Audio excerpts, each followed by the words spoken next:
So I picked up the phone. The Yid introduces himself.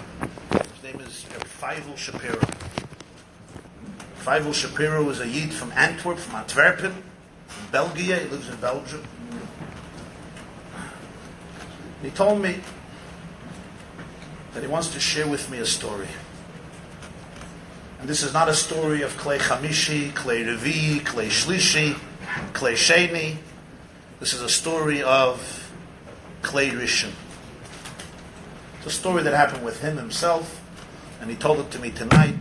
Sorry, Shabbos Lichus, a few minutes before I came. And I want to share this story with you. It's a very, very powerful, very moving story.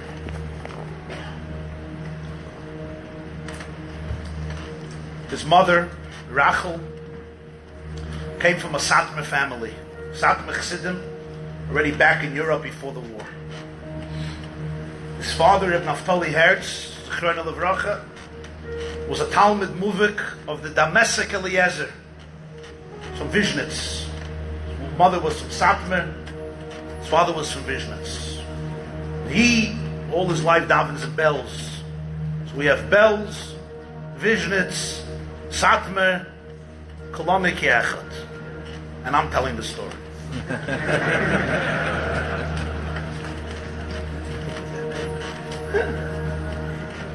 recording it.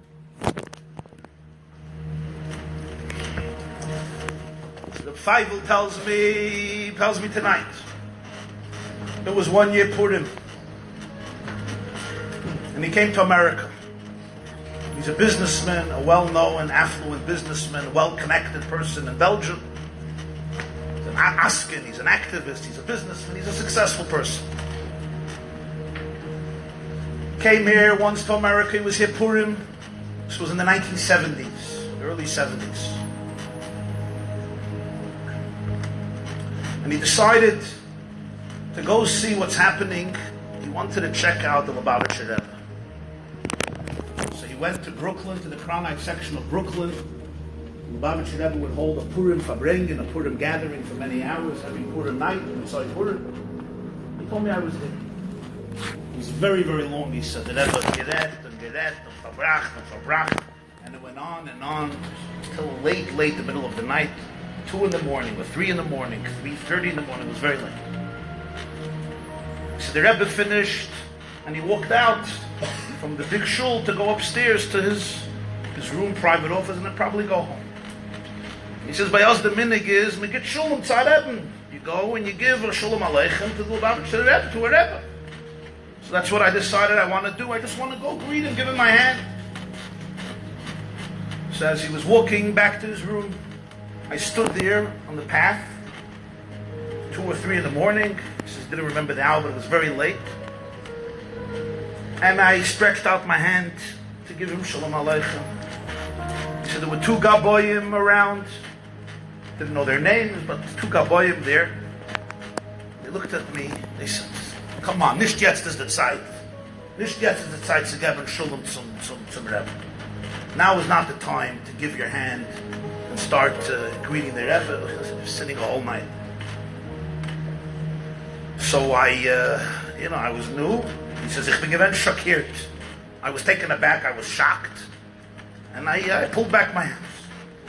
He says, but the Rebbe noticed when I stretched out my hand, he noticed what happened. So the Rebbe stretched out his hand. And he took my hand. So I give me something. And he wouldn't leave go. And he started to walk with me, holding my hand. He comes to his room, and he takes me into his room. Surprising. I didn't ask him anything. I didn't tell him anything. I just wanted to say Shalom Aleichem, Aleichem, Shalom, 5 seconds. It was near his room, so he was taken with my hand. He took me into the room, closed the door. He said he himself took a seat, took another chair, put it by his desk, and he said, Zetz l'chavek. Sit down. So I sat down. I didn't know what he wants, but I sat down. The Gaboyim at this point, there was nothing they could do. He went in, he closed. The Rebbe opened the drawer, took out a key. He went to one of his cabinets, a filing cabinet, and and he opened up a drawer that was locked.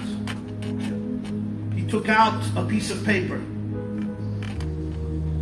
He gives me the piece of paper, and he says, Nadir Lane. Here is the piece of paper.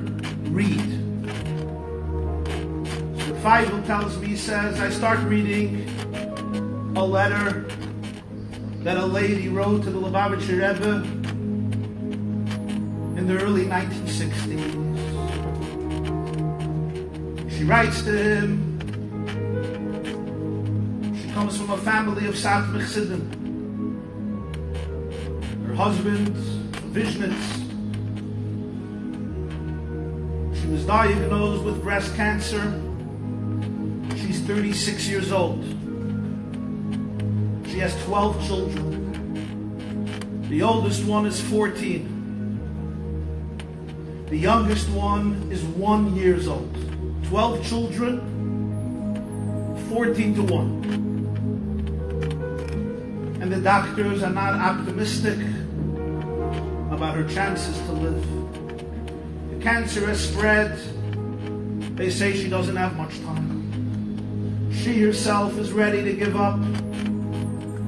She lived her life. She's ready to say goodbye. She's ready to face her Maker in heaven. And she has no complaints. But she has 12 children. And that kills her, it breaks her heart. A 1-year-old boy and a 14-year-old boy. Who will raise them? Who will take care of them? She says, I don't know you and you don't know me. Aber ich betach. I'm asking you, I'm asking the Lubavitcher Rebbe, please look out and daven for my 12 children. Think about them, pray for them. They should grow up to be able to be happy people, wholesome people, healthy people. They should be inspired to have Yirah Shamayim and Avos HaTorah and Avos Hashem and Avos Yisrael. Fear of heaven, love of God, love of Torah, love of the Jewish people, and they should follow the derech HaTorah v'HaMitzvah. My 12 children should follow the path of Torah and mitzvahs. She signs her name. The Bible tells me she's reading the he's reading the letter. She signs her name, Rachel, Reish Aleph Ches Yud Lamed Shapiro. Says, this is my mother. Mother died when he was 12. He was from the oldest in the family. Oldest brother was 14, he was 12. She left 7 boys and 5 girls. Pitzlach Kinder, Mamish Pitzlach, little ones. And now he's reading a letter in the handwriting of his mother that she wrote shortly before she passed away in the 60s.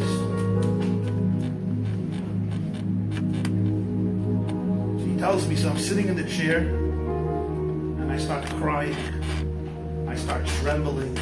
I didn't know such a letter. I was overwhelmed with emotion. I was just weeping.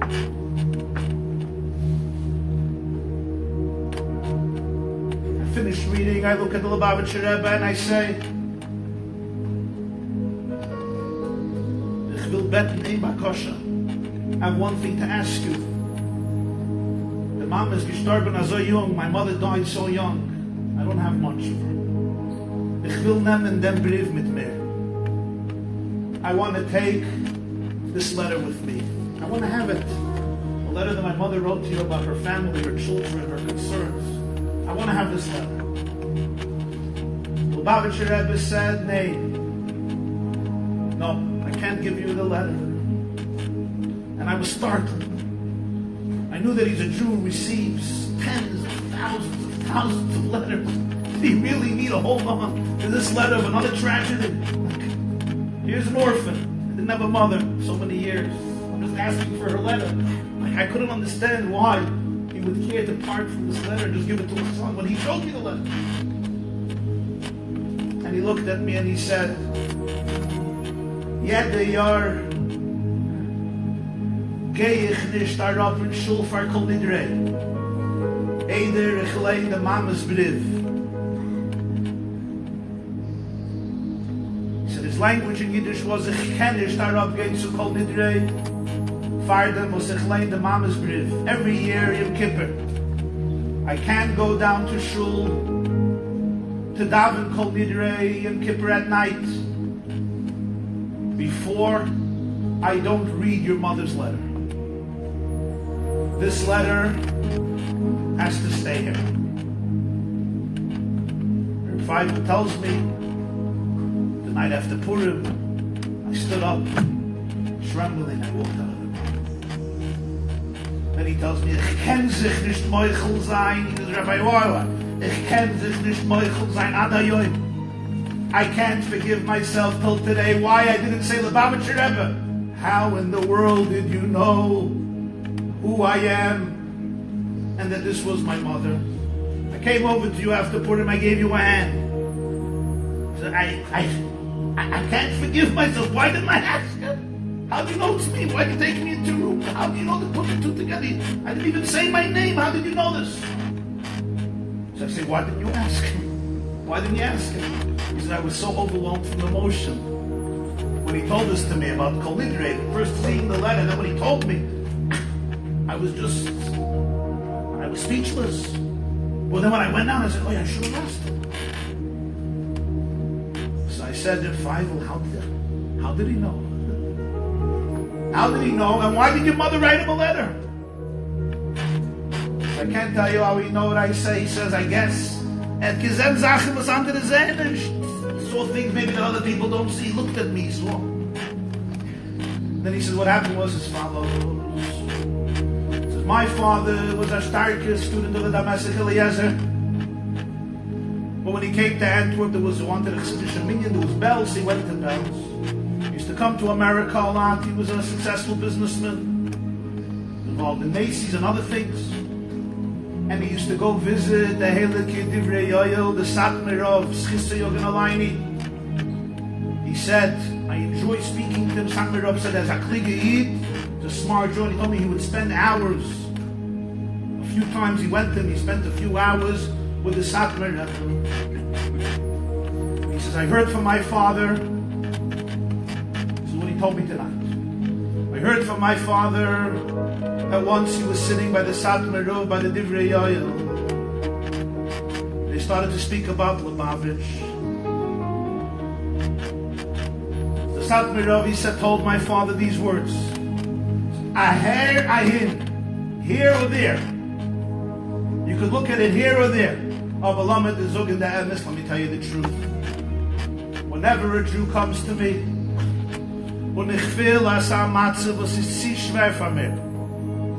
I feel it's a situation that's too difficult for me. I can't deal with it. I don't know what to say. Shikich to Lubavitcher Rebbe. I sent him to Lubavitcher Rebbe. Those are the Ebbs. So my father told me when my mother got so sick,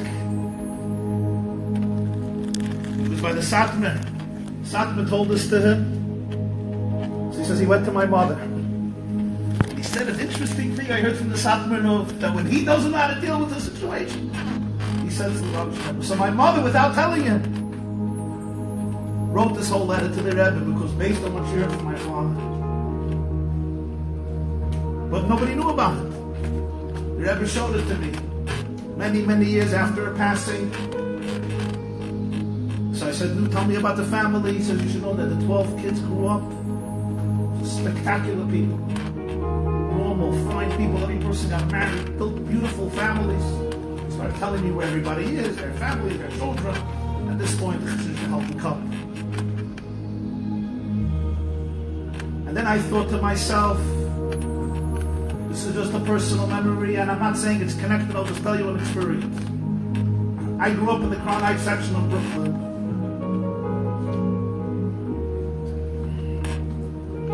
Lubavitcher didn't have children, as you know. Erev Yom Kippur, the Chaminik by Yidden, that you bless your children. So he asked all the Bachim of the yeshiva, all the students of the yeshiva to come into his room, and he would bless them like children, like a father blesses children with Birchas Kohanim.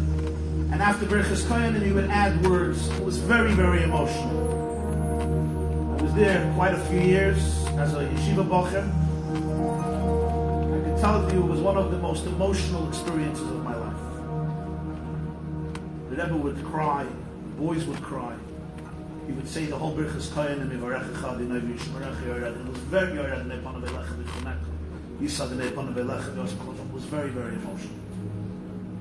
After he would finish the bracha to the two boys, he was ready in his kittel, in his talis, everything. He would go back to his room for a few minutes, and then he would come back for Kol Nidre. As a yeshiva bach, I was always curious why he doesn't go straight down to shul.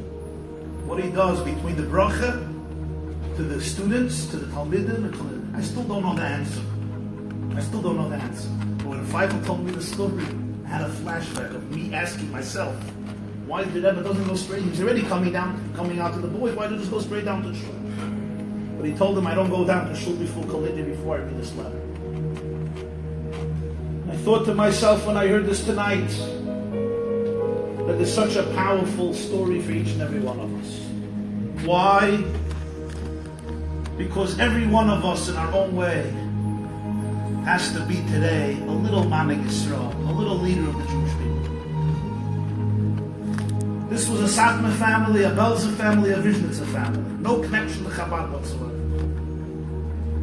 It wasn't part of the Rebbe's Kehillah, his Anshe Shloimaini. It's not part of his Chevra.